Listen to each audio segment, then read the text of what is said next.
Calderdale cover-up exposes yet more cracks in the Labour Party cover-up of the grooming and gang rape of little white girls. Last week's events shattered the comfortable lie that has protected careers, reputations and political ambitions. 16 people were arrested for child sexual exploitation between 2000 and 2004 in Calderdale.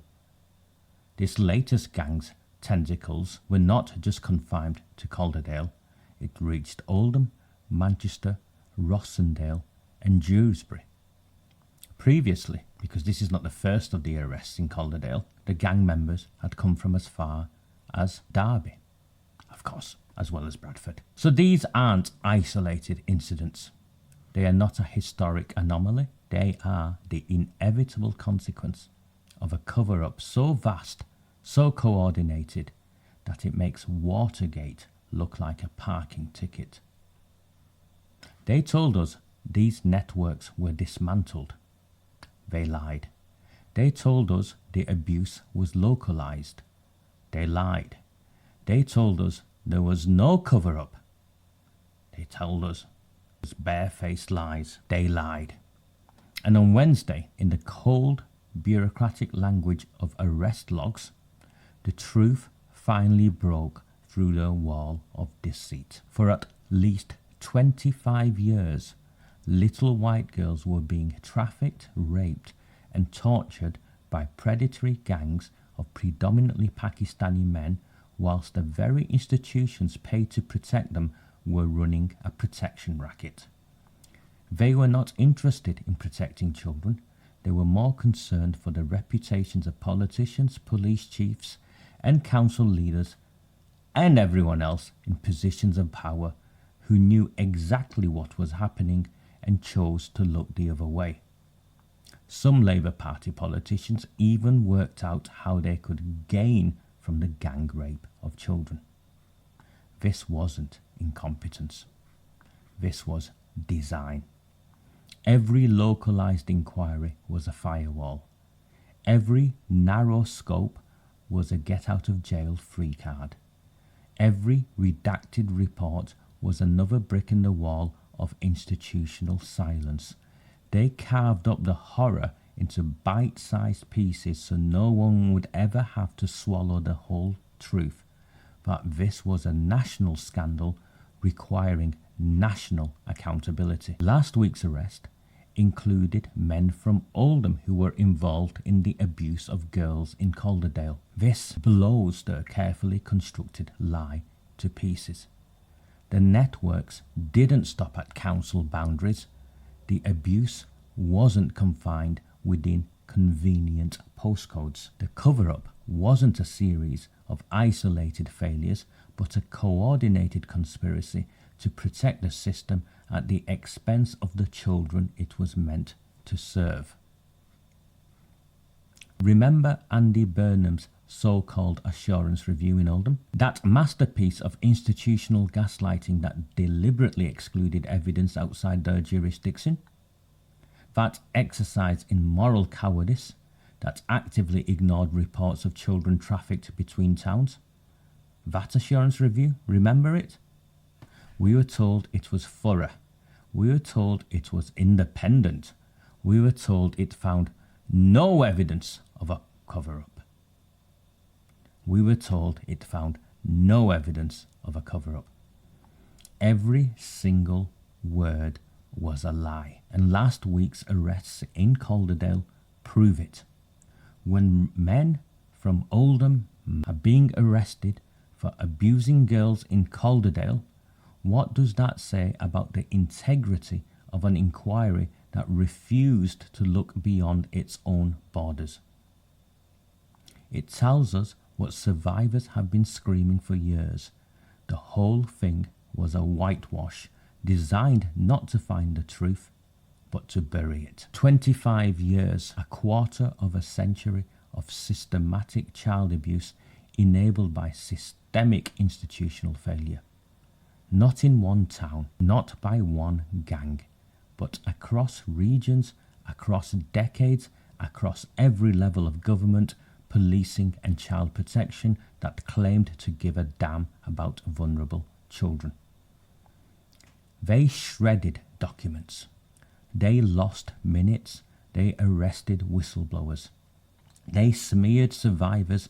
They promoted failure and protected cowardice whilst children's lives were being destroyed. This isn't just about the rape gangs.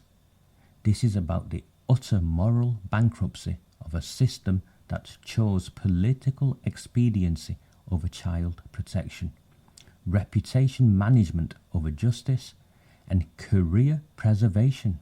No, career promotion even, over the lives of the most vulnerable in our society. Even now, as the arrests mount and the evidence piles up, they're still running the same playbook. Historic offences, isolated incidents, lessons learned moving forward bullshit. These are not historic offences. They are ongoing failures, finally seeing the light of day. Men in the 70s being arrested in 2025 for crimes committed in 2000 is not justice. It is a 25-year cover-up finally cracking under the weight of its own lies.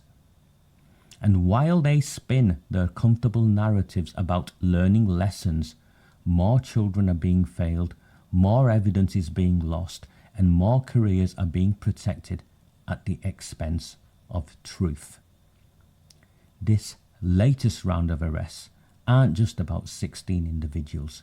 They're about the hundreds of officials who knew and said nothing, the thousands of documents that were shredded or hidden, the countless opportunities for intervention that were deliberately ignored. Every council leader who signed off on a cover-up, every police chief who buried evidence, every politician who chose silence over justice, every social worker who looked the other way, every journalist who refused to ask the hard questions. Every one of them is complicit. And last week's arrests are just the beginning of what we're going to uncover when this whole rotten edifice finally comes crashing down. The system thought it could contain the damage, localise the inquiries, fragmentise the accountability, gaslight the public into believing this was ancient history, isolated incidents, lessons learned. But truth has a way of breaking through even the most carefully constructed lies. And last week, 16 arrests in Calderdale cracked their wall of silence just a little bit wider. Every arrest reveals more connections. Every connection exposes more cover-ups. Every cover-up implicates more officials. And every revelation brings us closer to the moment when the whole truth finally comes out. This is what must happen next. 1. We need to stop playing their game. No more localised inquiries designed to protect reputations. No more hand-picked panels stuffed with establishment insiders. No more independent reviews that exclude the very evidence that would damn them all. We demand a single, national, fully independent investigation with the power to drag every complicit official before the public under oath and under pain of perjury. We want powers that can reach into every council chamber, every police station, every government department that participated in this betrayal. 2. We demand prison sentences. Not just for the rapists, but also for every official who enabled them. The council leaders who signed off on the cover-ups, the police chiefs who buried the evidence, the social workers who ignored reports, the politicians who chose silence over justice, especially those who sold our children for votes. If you shredded documents, you're going to prison. If you lost files, you're going to prison. If you attacked whistleblowers, you're going to prison. If you promoted failure, you're going to prison. If you were any part of this cover-up, you're going to prison. 3. We need to reject their timeline. They want to drag this out for years whilst more evidence disappears and more officials retire with their pensions. We want arrests now. We want charges now. We want trials now. There is nothing to stop criminal investigations running alongside the national inquiry. The National Crime Agency must expand their investigations to include public officials, police officers and politicians involved in the cover-up. They must arrest government ministers and metropolitan mayors. 4. We must continue to tell the truth that they tried to bury. Every name, every meeting, every decision, every cover-up, we drag it all into the light where it can't hide anymore. The media won't do it. They're too comfortable with the establishment they're supposed to be holding accountable. The political class won't do it. They're too busy protecting each other. It's up to us to tear this whole rotten system down, and we will, because the only reason these arrests are happening at all is because survivors refuse to stay silent and ordinary people refused to accept their lies. This is how we win. This is the only way we can win. To every survivor, your story matters. Your pain was real. Your abusers weren't just the men who hurt you, they were also the ones in suits who looked the other way whilst it happened. Last week's arrests in Calderdale aren't justice.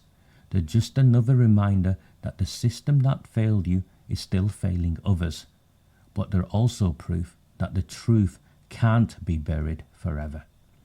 We will not stop until every perpetrator is in prison and every enabler is also held accountable. We will not stop until the whole rotten system is torn down and rebuilt in a way that actually protects children instead of protecting careers. We owe that to every child betrayed, and we will not stop until it is done. The cover-up is cracking. The truth is coming out, and there is nowhere left for them to hide. We uncovered the evidence. We proved these were racially motivated crimes. We showed how Labour Party politicians sold children for votes. We exposed every layer of the cover-up, and we forced a national inquiry into the Pakistani rape gangs. We got this far because we refused to stay silent no matter what they did. They called us racist and far right. They encouraged Pakistani gangsters and Islamists to attack me. When this failed, Greater Manchester Police, Andy Burnham's Greater Manchester Police, launched Operation Hexagon and sent the police after an entire community. When this didn't work, they repeatedly dawn raided my home. Gangs of police officers, one after another. Local newspapers, national newspapers published lies about me to try and smear me and silence what was taking place. Senior prosecutors in the CPS even fabricated charges, desperate to silence our demands for justice. I spent 3 years on bail as case after case against me collapsed in court. My mother died before I was able to clear my name. Now the truth is out, in detail. The Pakistani rape gangs are real, and their victims, little white girls, number in the hundreds of thousands. I am Raja Mia. For 6 years I led a small team that exposed how politicians protected the rape gangs. The question now is, will you stand with me and help make sure that the national inquiry we have all fought for is not a whitewash? This isn't just about justice for the past, it's about stopping it from ever happening again. If we act together, we can hold every complicit official to account, we can tear down the system that protected them, and yes, if we push far enough, if we fight hard enough, this government will fall and politicians will go to prison. If there's even a 1 in a million chance of achieving what I share, wouldn't you just take the 10 seconds to back the campaign that forced this inquiry into existence? support me. This is the fight. This is the moment. There will not be another.